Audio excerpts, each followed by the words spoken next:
Hi y'all, I'm Courtney and welcome back to my channel. So today we are going over my May TBR or to be read pile stack, whatever you want to call it.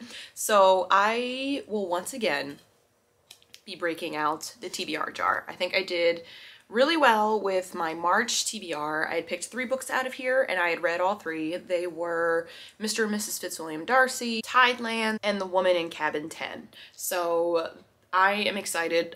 I guess that was a good draw. I don't know.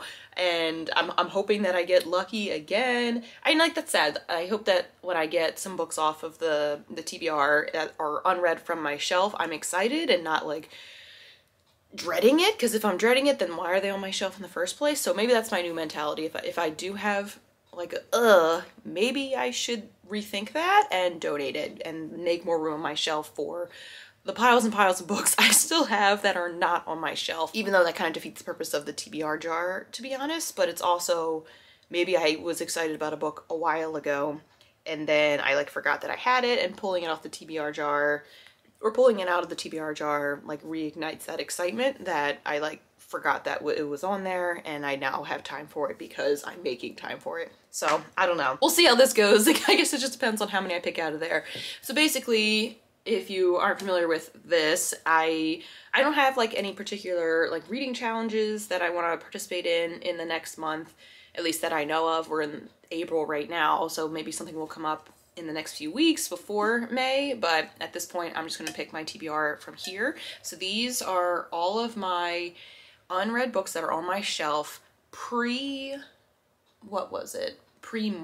I think, because it's gonna be never ending if I just keep adding more and more books to this jar. I think I want to make a dent in this before I start adding newer books. So for example, I was just in London a few weeks ago and I picked up 3 books there, and then I got some book mail while I was away as well. And then it's also Independent Bookstore Day on April 30th. So it's more books are gonna keep coming in and in and in, but I want to get to the books that I currently have on my shelves that are unread, that have been there for a while, that need some love, basically. So all of those are folded in here. The colors don't mean anything. I just wanted it to look different and fun. So I had 3 different types of paper that I just wrote down the titles and put them in here. So colors don't mean anything. They are listed by, let's see, book title. So the last time I did this, it was hard because I couldn't remember who wrote it, and my bookshelves are organized by author's last name. So if I can't find it, I'll need to look it up on Storygraph or on the internet and find out who wrote it in order to find it on my shelves.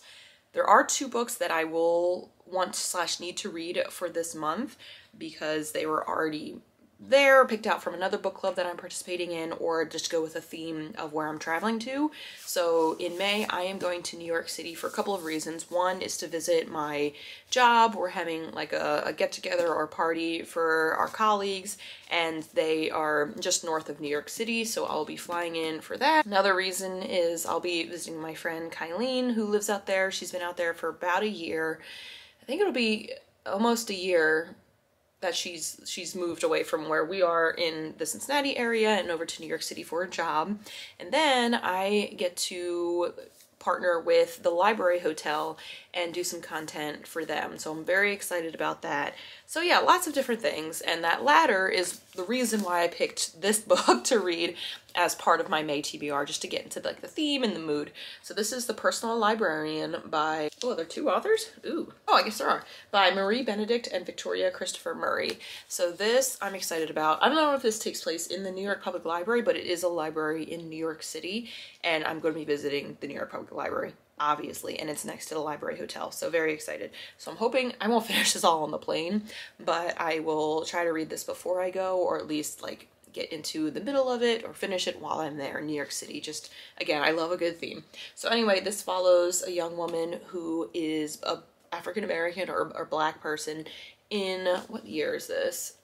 In, it doesn't say, but I want to guess like 1920s, 1930s-ish, New York City, and she is passing as white in order to get this position with JP Morgan, I believe. And this is based off of a true story too. So I'm a big fan of just, I mean, not necessarily like mixed race like, I am a fan of that because I am mixed race and biracial, but also like the struggles of like Black women or Black people and feeling that they have to pass as white in order to get, not necessarily ahead, but to have the same opportunities, especially like years and years and years ago. Sometimes I don't even know if that's happening now. It sure could be happening now. So yeah, so that I'm very excited about. I read Passing a couple months ago by Nella Larson, and then I also read The Vanishing Half by Britt Bennett. So really into the themes, like I said, of passing as somebody who's white in different types of years or decades in US history. The other book I'm reading that is on my TBR that's not from the jar is Piranesi or PIRANESI by Susanna Clarke, and this is the selection for the Late Night Book Club for the month of May. So the Late Night Book Club is this experience with 3 different booktubers. 2 of them are in California, 1 of them is in Wales, and once a month they read a book and then invite others to read a book. We have like a Discord channel that they run, and then they do a live stream YouTube video where they discuss it, and then they take in any other readers' commentary in like the chat and like bring it up and everything. So I love it. I think it's a fun way to engage with like a virtual book club. So this is their pick for there. I don't really know what it's about. I think it's like a mythology retelling, and I am a fan of those, especially with A Song of Achilles by Madeline Miller. So I think this is in the same vein. Okay, the time has come. I'm gonna go, so I already have 2 books picked out. I'm gonna pick 3 and see where we are, because this is pretty short. That'll probably take me a day and a half, and then this will probably take me like 2 or 3 days if I'm like aggressive with my reading and everything, which who knows, with the weather getting warmer, we'll be outside more. I play volleyball, I run, lots of other things. Not excuses, just saying I like ideally they would be done in 1 to 3 days each, but realistically, not sure if that'll happen. Okay, here we go. I don't even know what I'm like trying to hope for. I have no clue. Show y'all here. Is that upside down? I don't know. Oh, here we go.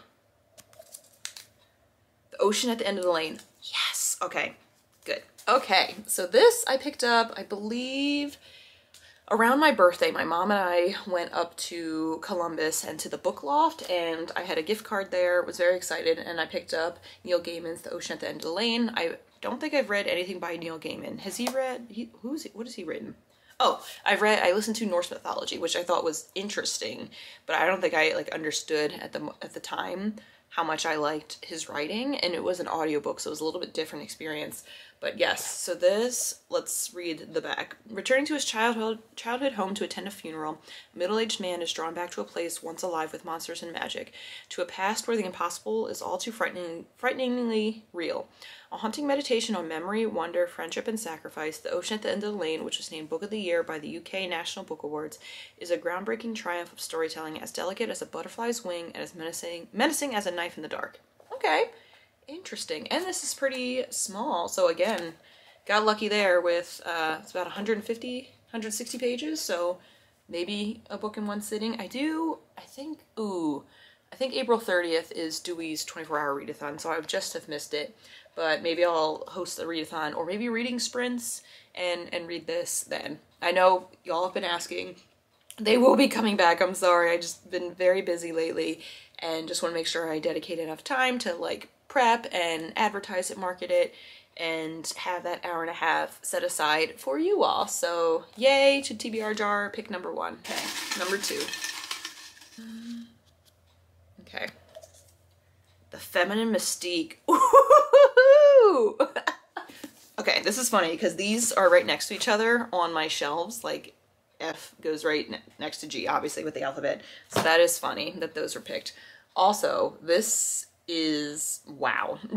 I've heard so much about this book. The first time I've ever heard about this book was in 10 Things I Hate About You with Julia Stiles and Heath Ledger, and like they're in a bookstore and Heath Ledger's like going after Julia Stiles' character, Julia Stiles' character, and like she picks out this book for him to read, and like she's like very feminist, very independent, and yeah, she's like not afraid to speak her mind and all that. So this should be so interesting. I have to get that out of my head in terms of just relating it to that movie, but I think there's going to be if it was mentioned that much in the movie, I feel like there's going to be some crossover with how or how Julia Stiles' character identifies herself. So yeah, I don't know if this is really anything I can do a description on. Is this, I don't even know if this is nonfiction or not. Let's see. Yeah, it's feminism, social conditions,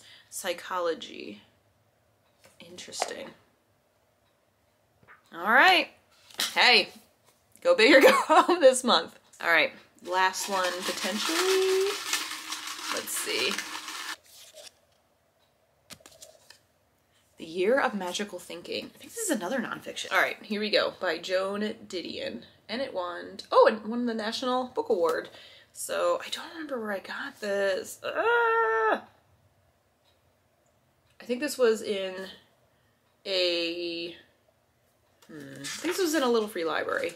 Because it has a sticker from University of Cincinnati bookstore, and I've never bought anything from there before.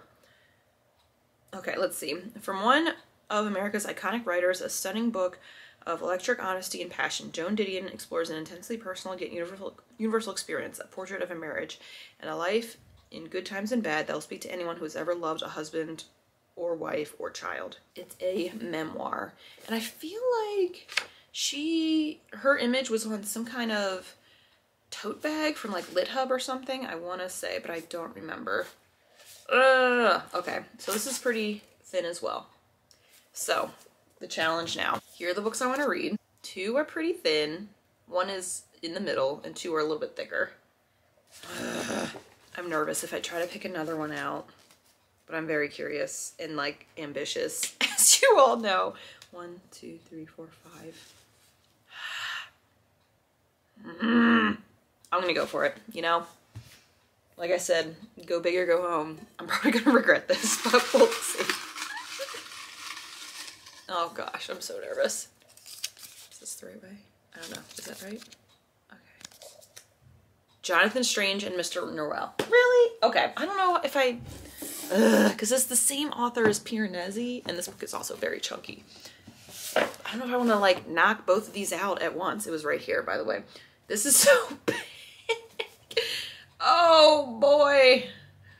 Wow. Oh man. I don't know, because it's the same author, I kind of want to pick something else. And this is one of my newer pickups too. This was like very end before I cut off, like no more. I don't know. I think I'm going to break my own rules and put this back. Sorry. Mainly because it's the same author. Okay. I'm going to regret this. Maybe I can go back to it if I'm not digging the next book I pick. Oh gosh. I can't read that. Is that right? Mr. Darcy's Daughters. Okay, we're going along with some more of the Darcy continuations. Okay. Well, this one I don't know if there's a specific order to it. There is like a series. Let me see. Oh, this might be the first one. Oh, I don't know. Which one's the first one? Compare these. Okay, so these are all of the ones by the same author, by Elizabeth Aston. And I don't know what the year. Let me look at the years. So this one is 2003, the one I picked out. 2005, so that's good. It might be. I think that it might be right. Let's see. 2006. One more.